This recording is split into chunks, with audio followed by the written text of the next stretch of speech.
नमस्कार.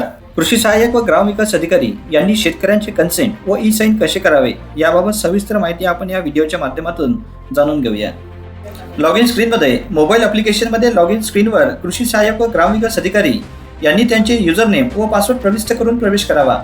आपण आपला पासवर्ड विसरले असल्यास फॉरगॉट पासवर्ड या लिंकचा वापर करून आपल्याला पुन्हा तयार करता येईल. कन्सेंट व ई साइन. कृषी सहाय्यक व ग्रामविकास अधिकारी यांनी लॉग इन केल्यानंतर फार्मर कन्सेंट ई साइन हा पर्याय निवडावा.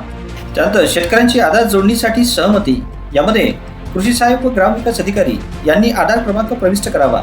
या स्क्रीनवर आधार प्रविष्ट करून कृषी सहाय्यक व ग्रामविकास अधिकारी यांना ज्या शेतकऱ्यांची माहिती ग्राम महसूल अधिकारी यांनी भरली आहे त्या शेतकऱ्यांची कन्सेंट घेण्यासाठी पुढे जाता येईल. कन्सेंट, चेक्सबॉक्स आणि ई साइन. शेतकऱ्यांची सहमती असल्यास कृषी सहाय्यक व ग्रामविकास अधिकारी यांनी चेक्सवर क्लिक करून सबमिट बटनवर क्लिक करावे. दुसऱ्या कन्सेंटसाठी ड्रॉप डाऊन मधून येस हा पर्याय निवडावा. कृषी सहाय्यक व ग्रामविकास अधिकारी यांनी शेतकऱ्यास दोन्ही सहमतीबाबत सविस्तर माहिती द्यावी.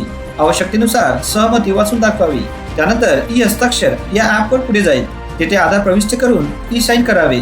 त्यानंतर सबमिट या बटनवर क्लिक करा. यानंतर शेतकऱ्याला काही वेळानंतर त्याच्या मोबाईलवर फार्मर आयडी तयार झाल्याचा SMS प्राप्त होईल. फार्मर आयडी तयार करण्याची प्रक्रिया इथे पूर्ण होईल.